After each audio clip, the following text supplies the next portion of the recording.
ما وصلتش أنا باش نقرا في الكوليج ولا في الليسي، يعني وصلت في سبور، وصلت سافرت العالم، درت العالم الكل، لعبت وحققت برشا حاجات اللي هما وما ينجموش يلعبوها ولا يحققوها.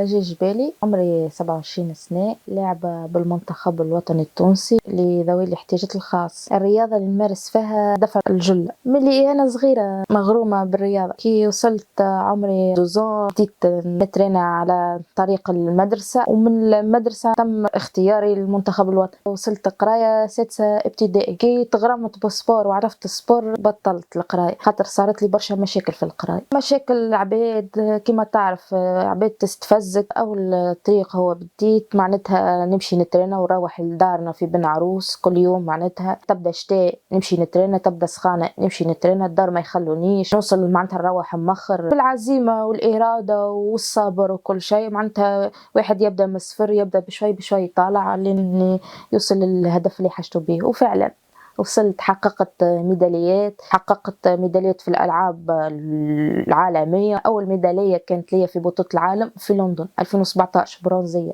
ثاني ميدالية كانت لي ذهبية في بطولة العالم في دبي. 1000 ميدالية برونزية كانت لي في بطولة العالم فرنسا. وهذه رابع ميدالية برونزية في الألعاب البارالمبية باريس 2024. وبخلاف عندي ميداليات في الملتقيات دبي، تونس، المغرب، فرنسا. سبور بدل لي حياتي، شفت برشا عباد كيفي، معناتها عجبتني الحياة معاه. كنت في حياة أخرى ولت لي حياة أخرى، الحمد لله. معناتها كان قعدت في الدار ولا قعدت ما نعمل حتى شيء، راني دخلت في هستيريا. الشعب التونسي فخور بيا ويتبع فيا ويشجعوا فيا، ودارنا زادا فرحانين برشا بيا. الجامعة متاعي هي المساند متاعي، فعملوا لي في التربصات متاعي والعقد متاعي متاع اللي تبع الوزارة. التربصات هذه عاونتني باش ننجح ونطور، نتحسر على الميدالية متاع آخر واحدة في فرنسا. لا حياة مع اليأس ولا اليأس مع الحياة. تحب توصل حاجة ذيك تقول أنا باش نوصل، أنا باش